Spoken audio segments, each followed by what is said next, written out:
Hello, welcome to Full Record Jacket with me, Phil, and him, Ben. Ben. Unscripted, unplugged, Definitely. unprepared. We're counting down. Yes, I'm definitely unprepared. We're counting down our favourite live albums. And if you're watching this episode, the chances are you've already watched episode 1, in which you've heard me talking about The Who. What else did I talk about? Duke Ellington, Johnny Cash, Neil Bob Young, Dylan, and Bob Dylan. And Ben talked about Kieran Lavery, Bob Dylan and the Band, Ryan Adams, Oasis, and Johnny Cash. So we continue now the countdown. Who's going next? I can't remember whose turn it is. I think it's yours. Well, I go first, but once again, that whole thing we said at the start about being ill-prepared, I am ill-prepared. I don't have the next album to hand. So if you can edit it in, I'll hold it there. And my next album, it was a difficult one because it's not necessarily live. Only about 4 or 5 tracks are live. And that is the Rolling Stones Stripped. So it's not really a live album, but who cares? It's got like a Rolling Stone on it. And it had a really cool video where everything was being pulled this way and whatever on it. But that is a good video. It is a very good video. It was sort of state of the art at the time. And which was that 1995? Am I right to think that was 94, 95? Yeah. And the girl I was seeing at the time, her dad had it on CD. He's a massive Rolling Stones fan, and I hadn't really listened to a lot of the Stones, so that was the album that really got me into, when I was 15, 16, into listening to the Stones. And it's got some really good. Even though a lot of it's recorded in the studio, there are some live tracks. I think one was recorded at Brixton Academy. But it's also got some really nice vocals from Keith Richards as well, which you forget that he's got a great voice. But yeah, it's just one of my favourite live albums, partially live albums, but it's But they did play live for the non-audience tracks. They were sort of rehearsing or jamming in the studio, weren't they? I think. Yeah. And am I right to think that was the Voodoo Lounge tour, and that it wasn't the stadium show; it was the club gigs and that kind of thing. Yes, yeah, very small gigs. I think it was just after the Voodoo Lounge tour. But yeah, so not the big songs. Not the big songs. It's got big songs on it, but they're very, as the album says, stripped. So great album. Just even though it's not live, it's still one of my favourite. I was going to put Bridges to Bremen in because I had that to hand. Or I could have had the other well-known Rolling Stones live album. But I didn't put that in because I haven't listened to it enough. So I'm going with this one. And that's it. It's my number 5. Okay. It's a fair number 5 for me. I like that one. Okay, so... Thank you. I did say that I do like live albums that commemorate events. And this one was an event. And this one actually came out within... I can't remember how quickly it was they got the album on sale, but it was some ridiculous turnaround period in 1972 for Elvis at Madison Square Garden. Now, this is a show that took place as part of his tour. So this is what people think of as the Vegas era Elvis, except he didn't just play in Vegas at this time. He did do national tours, and the recordings of those shows outside of Vegas, I often think are better because the fans are more enthusiastic. These are the real Elvis fans who'd paid their hard-earned money to go and hear him. And this was his first full concert in New York City. The first time he'd played a gig NYC in New York at Madison Square Garden. I said people paid their hard-earned money. Square Garden. I haven't. I've seen it from outside. I've not been in.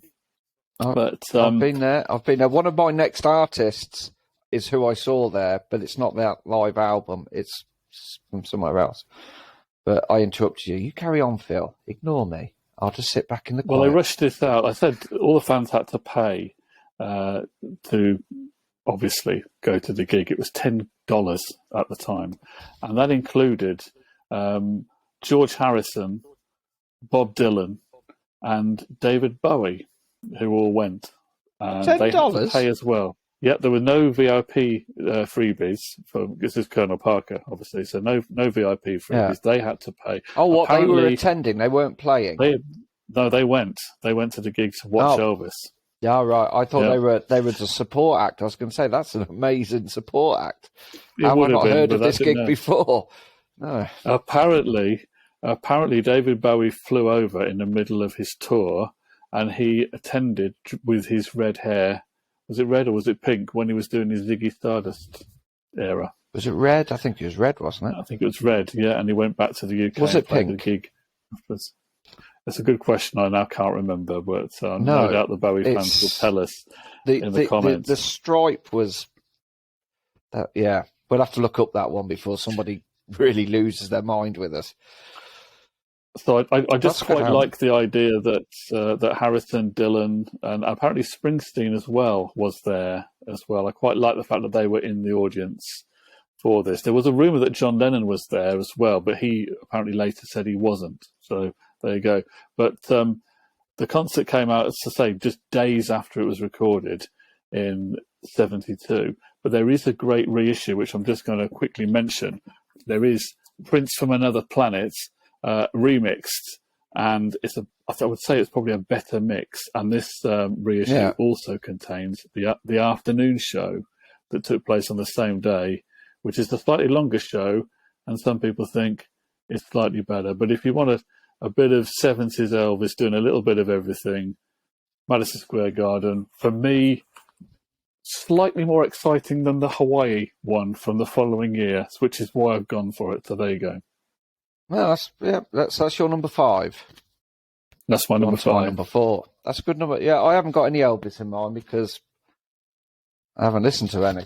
I have listened to Elvis, it's not any live. Let's go delving into my sack. Right, number 4. It's here. Where is it? Here it is. Recorded, I think, 1993, October 93. It is Nirvana, MTV. Unplugged in New York City. So it's actually shot in one take on MTV. I didn't realise that they actually they give the artist a little bit of aid. If they don't get it right, they can restart. But shot in one take.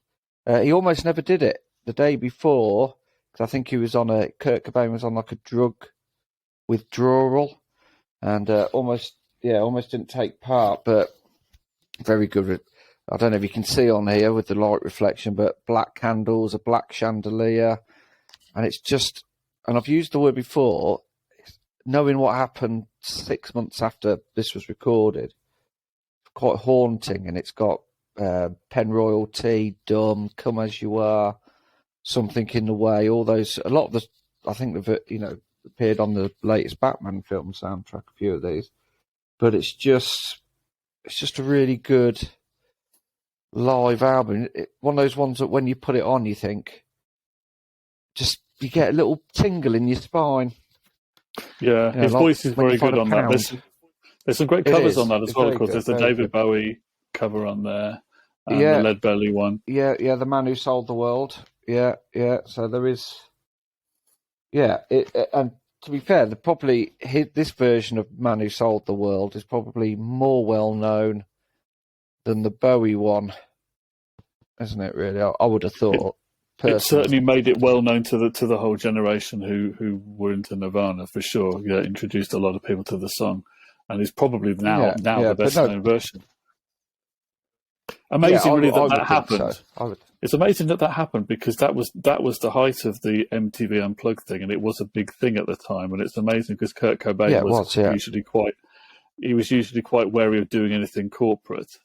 And so the idea of doing a TV show for MTV, I would have thought, there would have been a good chance he would have turned it down. And it's quite funny as well, because there was some, like you say, there was some good gigs on MTV when MTV was actually about music and not Geordie Shore. There were some other ones. Obviously, being an Oasis fan, the Noel Gallagher had never been released on in any release really, apart from bootlegs. So.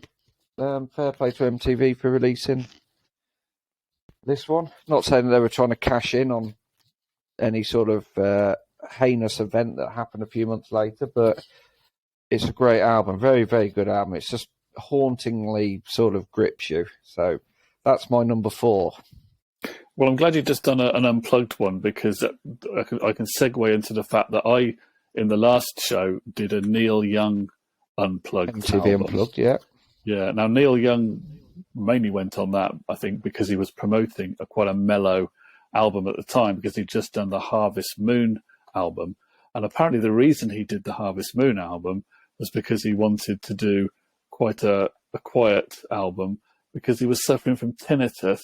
And the reason he was suffering from tinnitus is that he nearly deafened himself by doing a tour with Crazy Horse, which is commemorated on this Weld, the double live album from 1991.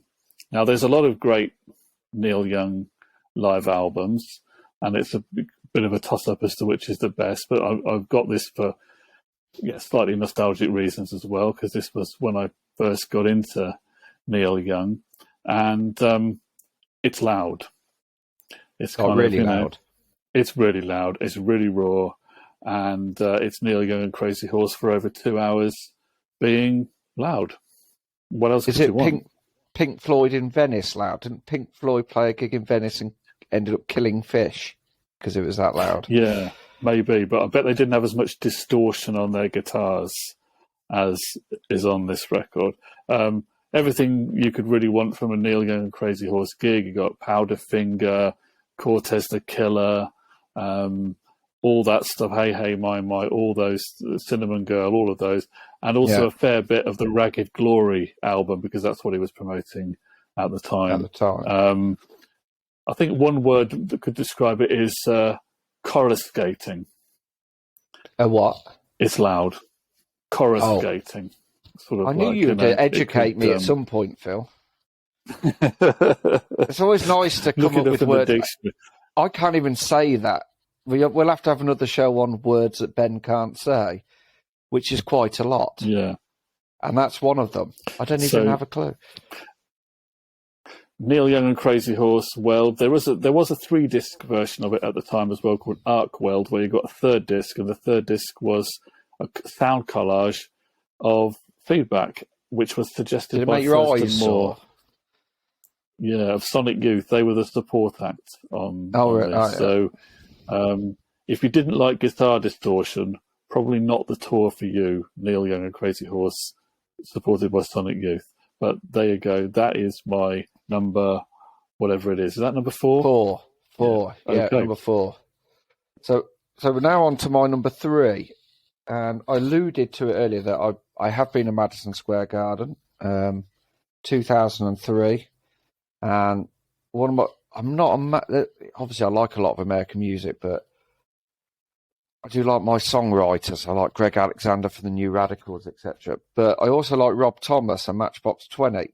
So they're in at my number 3. Now, I don't actually have the album because it's too expensive to buy on vinyl and there's very few copies. But what I do have in its place, now the album's called A Brief History of Everything from their 2017 tour, because they've been on hiatus for a little while.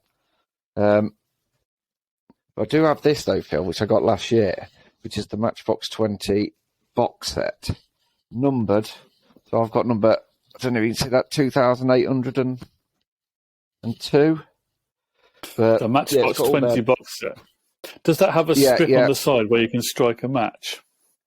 No, unfortunately not. They kind of should have done that. Would have been handy.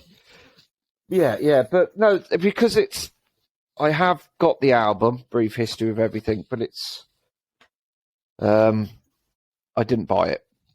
That's all I'm going to say on that one. I'm not going to incriminate myself. But sorry, it's all their big. So.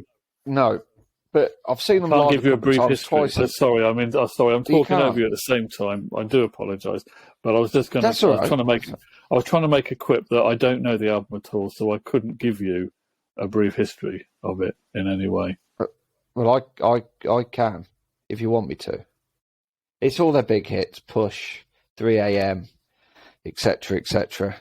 It's just great. And I've seen them twice. I saw them in Madison Square Garden. Rob Thomas never fails to deliver vocally, and it just brings back a lot of memories for me going to see him live, and obviously that time in America, etc. But it's the only sort of official one they've ever released. But getting hold of it is like leprechauns is the best way to describe it. It's very good. They're very energetic. Now you've got a couple of albums in your list that commemorate gigs or tours that you actually went to. Yes, I don't have that. I definitely wasn't at this gig.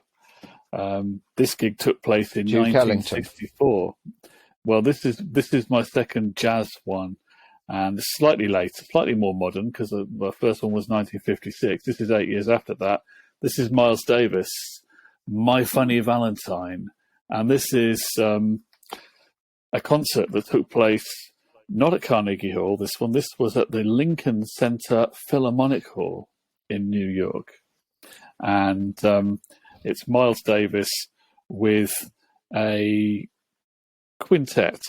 It's not his so-called second great quintet, but it was on the way to that. You've got you've got some great musicians on here. Herbie Hancock is on piano, Ron Carter on bass, and Tony Williams on drums. He was only 18 at the time. And there's a sax player on here as well, tenor sax by George Coleman, not John Coltrane. He stopped working with Miles Davis at that point. But it's actually quite... it's fairly mellow. There is another half to this. This was the original album that was released at the time. There is more footage that has subsequently been released, and that's a little bit more up-tempo. But this is the sort of the mellow portion of the gig, and it's a great one to put on a Sunday night. If you like Miles Davis, the most famous album by him, Kind of Blue, this is different but not entirely dissimilar. So you might, if you dig Kind of Blue, you'll probably dig this as well. And they do actually do a slightly different version of All Blues, which is the longest track on Kind of Blue. I may have to visit that one. So there we are, Miles Davis, My Funny Valentine in concert from 1964. No. Yeah, look at that. So we're into the top two, aren't we now? We are. And this was difficult. This was difficult for me, really, because I tossed a coin, an imaginary coin, because I'm poor and I can't afford coins. But my number two comes from a 2007 Teenage Cancer Trust concert by Mr. Noel Gallagher, The Dreams We Have as Children. So this was recorded in, as I said, 2007. I think it got released by the Sunday Times as an 11-track free giveaway. It was made an official iTunes download at some point, no doubt, but it's got Paul Weller on it, doing All You Need Is Love, and The Butterfly Collector. And then it's got Noel Gallagher doing a cover of There Is a Light That Will Never Go Out, one of my favourite Smith songs. But there's a theme, apart from the Oasis one, there's a theme of artists who are very solid live. And I've seen Noel Gallagher a few times, and no matter what your thoughts are on him, every time I've seen him live, solid. And this has got some great B-sides like Listen Up, Fade Away, Half the World Away on it. Slide Away, which wasn't a B-side, but it was a B-side, I think, on Whatever. But yeah, some great hits on it. Always very good live. This wasn't an official release, but the CD was, and that's why it gets into my list.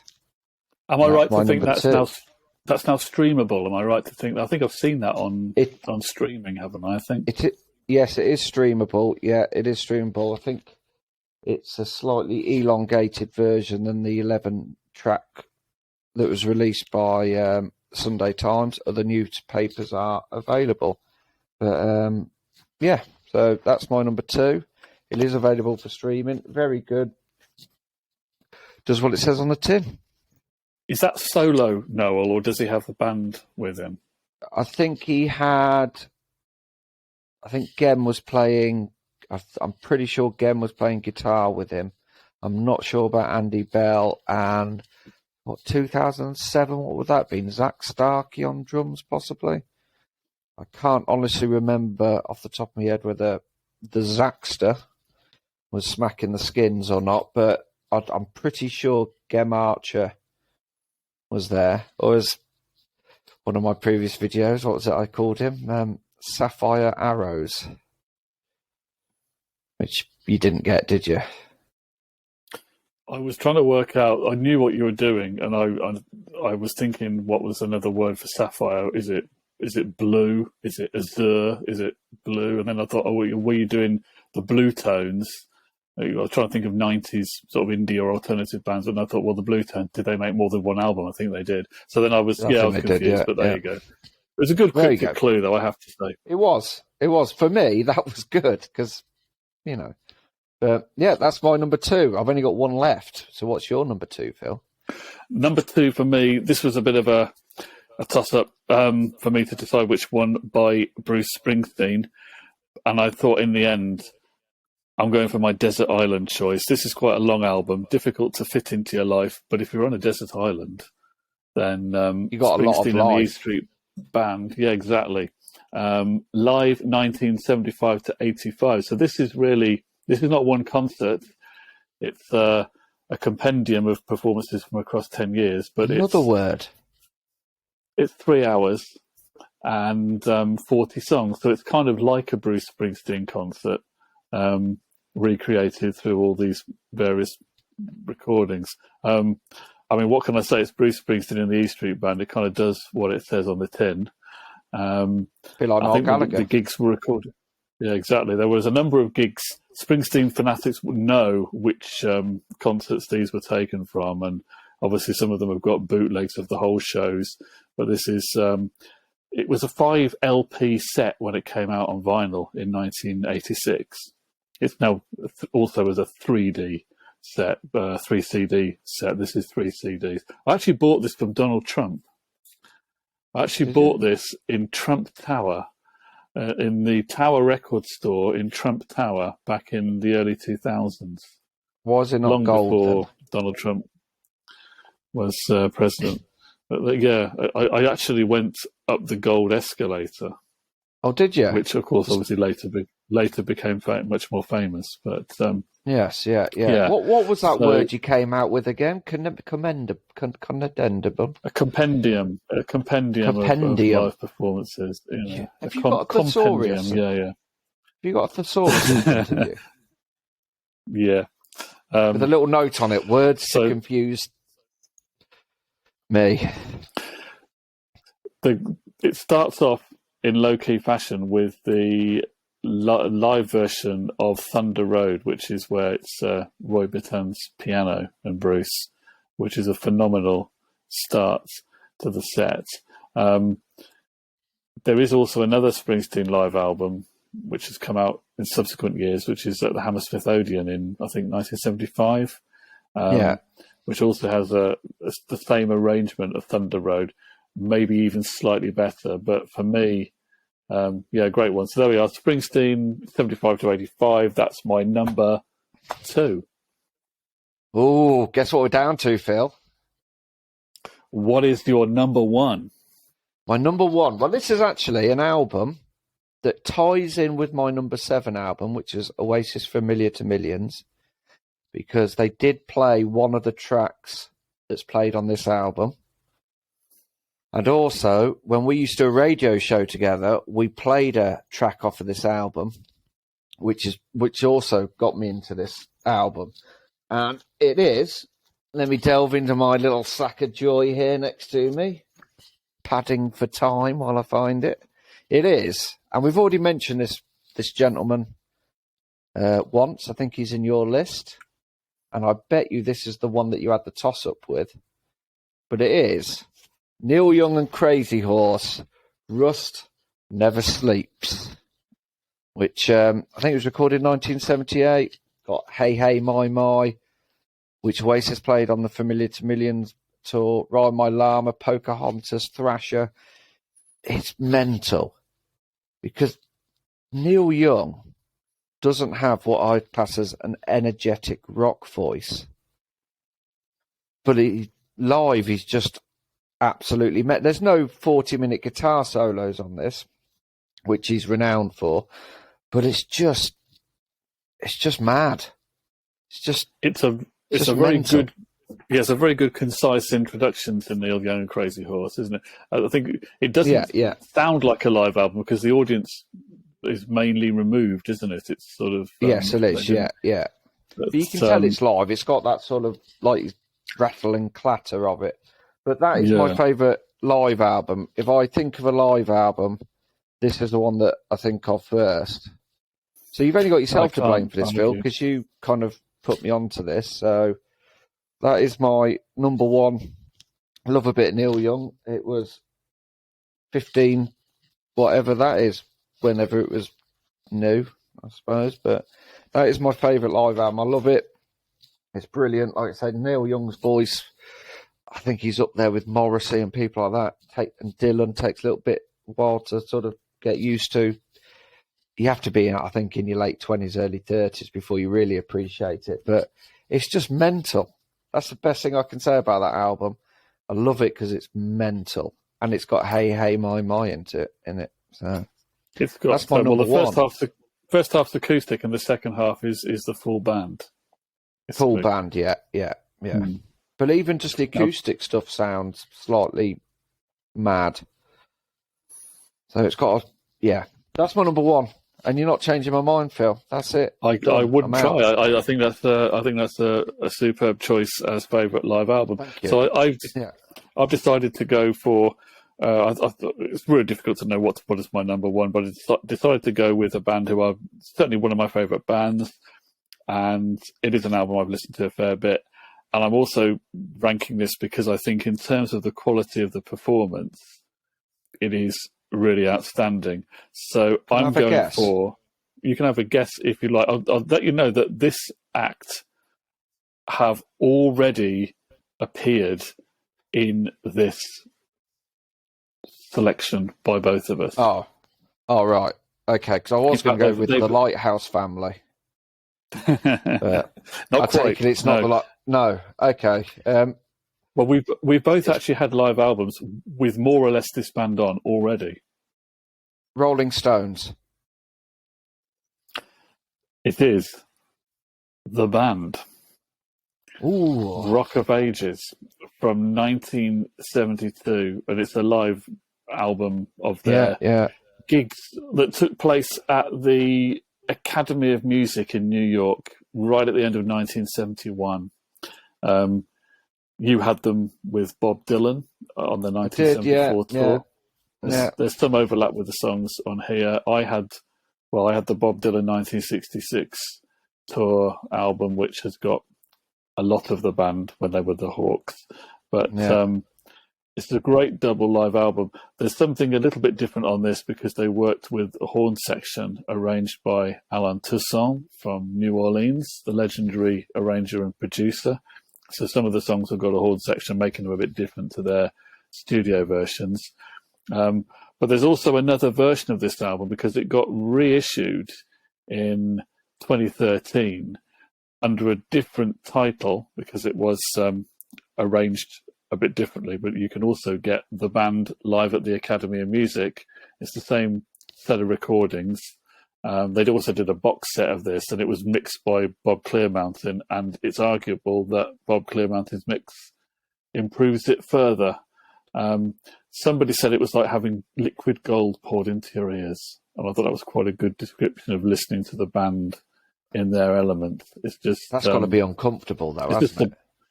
It's sublime stuff, though. So there we are. So that's if you had liquid gold, my number one. That's not good. Rock of Ages. That's a great choice. That's a great choice. Any honorary mentions? Honorary mentions. Well, it was a bit of a toss up for me to choose the Springsteen one because I'm not saying it's his best one, but I do like Live in New York City from '99 when he got back together with the E Street Band. There's a lot of energy on that. Yeah. And what else was I thinking of? I was also thinking for my jazz one, I nearly went for Benny Goodman at Carnegie Hall in 1938. We've got a lot of New York-based gigs, haven't we, really, in our collections? Nearly went for that one. And the Duke Ellington one, where I went for that one from, in the previous show, I went for that one from 1956 at the Newport Jazz Festival. I nearly went for Duke Ellington at Fargo, which was cut back in 1940 and is an amazing quality recording for that time. And I think there must have been some other ones I was toying with. The Bob Dylan one was a bit of a... There's a few others I could have gone with for him. And I nearly went with Paul McCartney. I nearly had a Paul McCartney one in there. Yeah, well, I almost went for Muddy Waters, live at Newport. I think we've already discussed that one. I think, is it John Lennon live in New York City? I'm not sure if we got an official release, but I've got it. What else was there? There was something else. I think we discussed it the other day. Oh, Rolling Stones, obviously Bridges to Brennan, and what's it called? Get your yayas out. Yeah, get your yayas out. Yeah, so that was one of mine as well. So, and made famous by I think Wayne in Wayne's World said everybody's got Frampton Comes Alive, and I've got that, and that's a good live album. I know it sort of probably isn't up there with what a lot of people, but Frampton Comes Alive, brilliant live album. So they were some of my honorary mentions, but I went for ones that I had a little bit of a connection with, or So yeah, I think that was a good top 10. Thank you, Ben. Thanks for watching. Don't forget. Thank you. Us, follow us, subscribe, share us to anyone you know who's like-minded and likes lots of different music and likes to hear geeks talk about it. Or even to people that you don't like. Yeah, I mean, that be safe. Could be quite useful. That would be quite a useful thing, wouldn't it, really, to send us to people that you don't like. We could make a whole market out of that, Yeah. Okay, until next time. When you truly hate someone, you'll send them us. Goodbye. Ciao. Peace.